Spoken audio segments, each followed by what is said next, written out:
স্ত্রী মেয়েকে খুন করে আত্মঘাতী স্বামী। চন্দননগরে এই মর্মান্তিক ঘটনা ঘটল। মৃতর নাম বাবলু ঘোষ, বয়স হচ্ছে 62 বছর। প্রতিমা ঘোষ বয়স 46 বছর এবং মেয়ে পৌশালী ঘোষ বয়স 13 বছর। পুলিশ সূত্রে জানা যাচ্ছে, গতকাল গভীর রাতে চন্দননগর থানার খবর আসে কলকাপুর গড়েরধার মাঠ এলাকায় একটি বাড়িতে একই পরিবারে 3 জন অস্বাভাবিক মৃত্যু হয়েছে। পুলিশ প্রতিবেশীদের থেকে খবর পেয়ে ঘটনাস্থলে যায়। রাত 2টোর পর মৃতদেহ উদ্ধার করে চন্দননগর হাসপাতালে নিয়ে আসা হয়। জানা গেছে যে গৃহকর্তা বাবলু আগে টিনের বাক্সের কারখানায় কাজ করতেন, পরে টোটো চালিয়েছেন কিছুদিন। বর্তমানে বাড়ির একটি দোকান চালাতেন, সেখানে শার্টার প্যাটও লিখতেন। বাজারে প্রায় লক্ষ লক্ষ টাকা ঋণ করেছিলেন। মানসিক অবসাদে চরম সিদ্ধান্ত নেন বলে অনুমান করছেন প্রতিবেশীরা। প্রথমে স্ত্রী ও মেয়েকে মাথায় শাবল দিয়ে আঘাত করে খুন করে, তারপর নিজে গলায় দড়ি দিয়ে আত্মঘাতী হন। পুলিশ মৃতদের আত্মীয় স্বজন পরিবেশীর সাথে কথা বলে আরও বিস্তারে জানার চেষ্টা করছে। দেহ আজ ময়নাতদন্তের জন্য চুঁচুড়া ইমামবাড়া হাসপাতালে পাঠানো হয়েছে। ঋণের দায়ে জড়িয়ে দেরাদুনের এক পরিবারের 7 জন মৃত্যু হয়েছিল হরিয়ানার পঞ্চকুলায়। একটি গাড়ি থেকে তাদের মৃতদেহ উদ্ধার করা হয়। এবার চন্দননগরে একই পরিবারের মৃত্যু হলেও একই কারণে।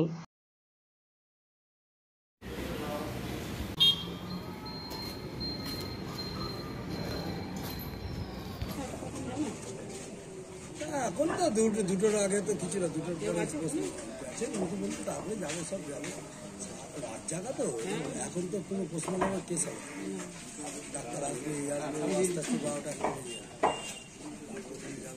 হসপিটালের ইমার্জেন্সি ডক্টর কাল রাত 2:20 নাগাদ পুলিশ এখানে কলুপুকুর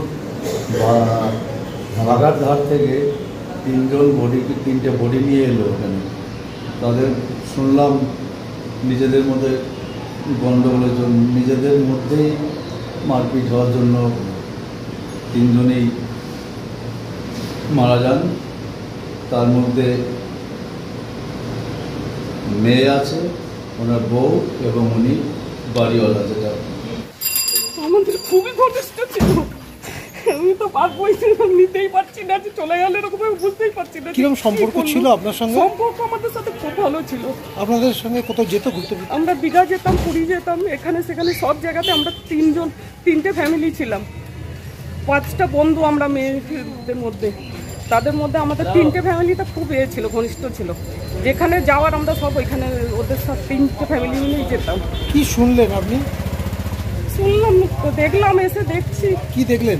আমাকে রাত্রে ফোন করেছিল আমার এক বান্ধবী, বললো। তারপর আমি ফোন করছি, ফোন বন্ধ। দুজনের ফোন করছি, বন্ধ। তারপর ওনার ভাইপো গেছিল, ভাইপো গিয়ে আমাকে বললো, তখন আমি ছুটে এসেছি। কি দেখলেন? এসে দেখছি যে তখন এরা ভাঙাভাঙি করলো, তখন দেখছি যে এরকম শুয়ে। আমি দেখিনি, অন্যদিন দেখতে আমি পারবো না, জন্য আমি দেখিনি। অন্যদিন রোজই ফোন করেন? রোজই ফোন করি, আমরা কথা বলি, আমরা আড্ডাও মারি সব একসাথে। কতদিন আগে বেড়াতে গেছিলেন? বেড়াতে গেছিলাম, গত বছরে গেছি এই সময়তেই। আমরা পুরীতে। আপনার সঙ্গে শেষ কবে কথা? পুরীতে। কবে কথা হয়েছে? শেষ কথা হয়েছে 1 সপ্তাহ আগে। কার সঙ্গে? ওর দিদির সাথে। কিছু বলেছিল না? ওইসব নিয়ে আমাদের সাথে কোনো আলোচনা হয়নি। 7-এ মনে হয়, 6-এ। আমার রানু চক্রবর্তী। যখন ঘটনাটা ঘটেছে, পাড়ার ছেলেরা অনেকবার ফোন করেছিল। তা ওর বইয়েরও ফোনে অফ, সুইচ অফ, ওরও সুইচ অফ। তার সুইচ অফ দেখে তখন দেখা গেল যে কি করা যায়। তখন পাড়ার ছেলেরা এই সামনের কাজটা ভেঙেছে। ভাঙার পর দেখে এই দৃশ্য। তারপর আমরা তো যে যার বাড়ি চলে গেছি। তারপর খবর পেয়ে সঙ্গে সঙ্গে দৌড়ে এসেছি। সন্দেহ হয়েছিল? হ্যাঁ, সন্দেহ হয়েছে, পাড়ার ছেলেদের সন্দেহ হয়েছিল। দোকানটা কি খুলতে রয়েছে? হ্যাঁ, রোজ কালকেও খোলা ছিল, কালকেও লেখালেখি করেছে, সবকিছু করেছে। এবং তারপরেও বিকেল বেলা যেরকম সবাই কাছে গল্প করে চা খেতে গেছে। ছেলেটা তো ভালো ছিল। ছেলেটা এই ধরনের ঘটনা ঘটবে আমরা এখনো কল্পনা করতে পারছি না। প্রথম থেকেই কি লিখতো? হ্যাঁ, না, তার আগে ওর টোটো ছিল। তার আগে ভাস্কর কারখানায় কাজ করতো। হ্যাঁ, তারপরে টোটো ছিল, টোটো চালাতো। সেই টোটো ওর ভাইকে বেঁচে দেয়। ওর একটা ভাই আছে। এটা কতদিন ধরে করছে? এই ব্যবসা করছে তা ধরে রাখুন 10-15 বছর তো বটে। এটা করতে গিয়ে শুনেছি, লোকের মুখে শুনেছি জেনা জর্জরিত হয়ে গেছে। তাও আমরাও বুঝাতাম যে ঠিক আছে দিন একদিন না একদিন শোধ হবে, কোনো চিন্তা নেই, তুই চিন্তা করবি না। মেয়েটা পড়াশোনা করতো, ওই ক্লাস 6 মানে উঠেছে, 12 বছর বয়স। হ্যাঁ, এবং আমরা যখন এসে দেখছি তখন দেখি বুকে বালিশ চাপা দিয়ে মেয়েটা পড়ে আছে, ওর বউ ঠিক উল্টো ভাবে মেয়েটার দিকে তাকিয়ে পড়ে আছে।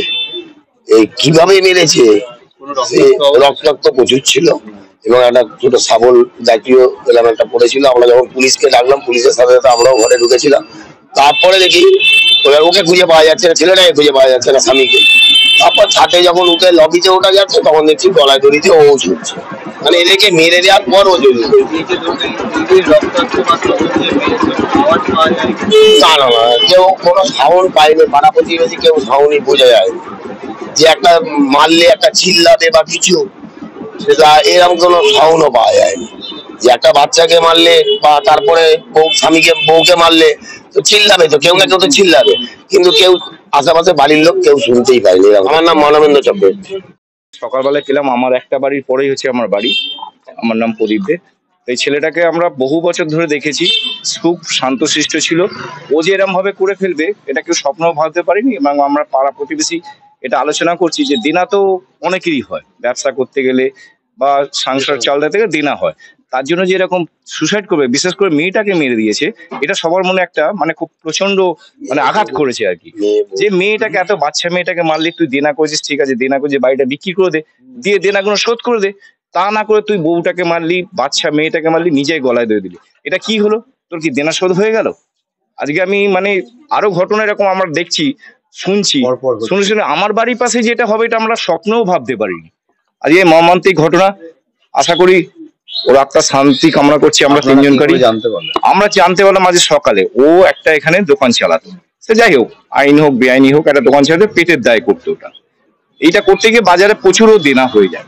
মার্কেট থেকে ধরুন সুদে টাকা নেয়, কার থেকে 50,000, কার থেকে 1 লাখ, কার থেকে 2 লাখ। এবার যারা পাওনাদার তারা তো তাকে ছাড়ছে না, তারা তো সে প্রতিনিয়ত করে ডিস্টার্ব করছে। ওই ডিস্টার্বের থেকে ভাবলো যে আমি নিষ্কৃতি চাই।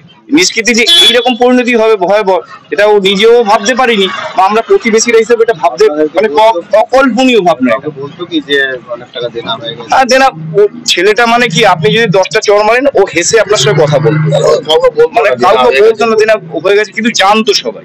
দেখুন আজকে ওর দেনা সবাই জানবে, সহানুভূতি দেখাবে, কিন্তু কেউ তো দেনাটা শোধ করবে না।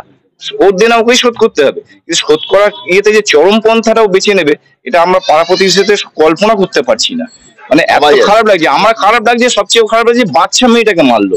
যে বাচ্চা মেয়েটা এখন কিছু জানতোই না বাবার কি দেনা আছে, বাবা কি কাজ করে জানে। আমার নাম প্রদীপ দে, একটা বাড়ি পড়ে গেছে আমার। রাত্রি 11টার সময়, লোকে 11:30 সময়, গতকাল রাত্রি 11:30টার সময় পাড়ার লোক জানতে পারে যে এরা আমাদের বাড়ি সাড়া পাওয়া যাচ্ছে না। তখন জানলা দিয়ে উঠি মেরে দেখে যে দুজন শুয়ে আছে। তারপরে যথারীতি রাত্রিবেলা পুলিশকে খবর দেয়, পুলিশ আসে, তখন দেখে ওই বাড়িতে দুজন মহিলা, মা মেয়ে, রক্তাক্ত খাটে পড়ে আছে। আর উপরে চিড়েকোটা একটা জায়গা আছে, সেখানে বাড়ির যে পুরুষ বাবলু ঘোষ সে হ্যাঙ্গিং হয়েছে। তো যেটা বোঝা যাচ্ছে যে রড দিয়ে মেরেছে, রড জাতীয় কিছুতে নিয়ে নিজে সুইসাইড করেছে, এটা আপাতত পাওয়া যাচ্ছে। আর কারণটা আমরা তদন্ত করে দেখছি, এলাকার লোকে জিজ্ঞাসাবাদ হচ্ছে, সেইভাবে এখনো বলার মতো কোনো কারণ পাওয়া যায়নি। ফ্রাস্ট্রেশন না কি কারণ সেটা খুঁজে বার করা হচ্ছে। অনেক টাকা নাকি ধার দেনা হয়েছিল, সেই বিষয়টাও দেখা হচ্ছে তদন্ত করে। ঠিক আছে, আপনি কি ভিতরে কিছু পাওয়া গেছে? মানে আমরা রড জাতীয় একটা জিনিস পেয়েছি, আয়ার রড, সেটা হেফাজতে নেওয়া হয়েছে। আর বিষয়টা এত তাড়াতাড়ি বলা যাবে না, আগে ভালো করে তদন্ত করা হবে। কি করতো সেটা? বাবলু আপাতত সেরকম কিছু কাজ করতে পাওয়া যায়নি, তবে ও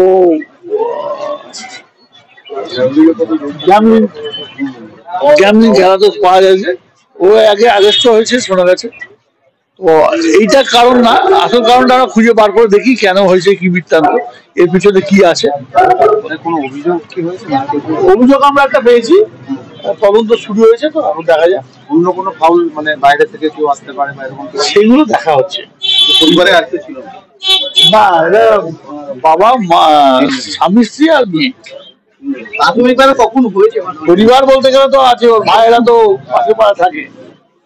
প্রাথমিকভাবে কোন সময় হতে পারে মনে হচ্ছে? এটা রাত্রি 11:30 11:30 11:30 মানে আপনারা পুলিশ কখন উদ্ধার করলো? পুলিশ মোটামুটি 12টার পরে খবর পেয়ে এসছে তারপরে।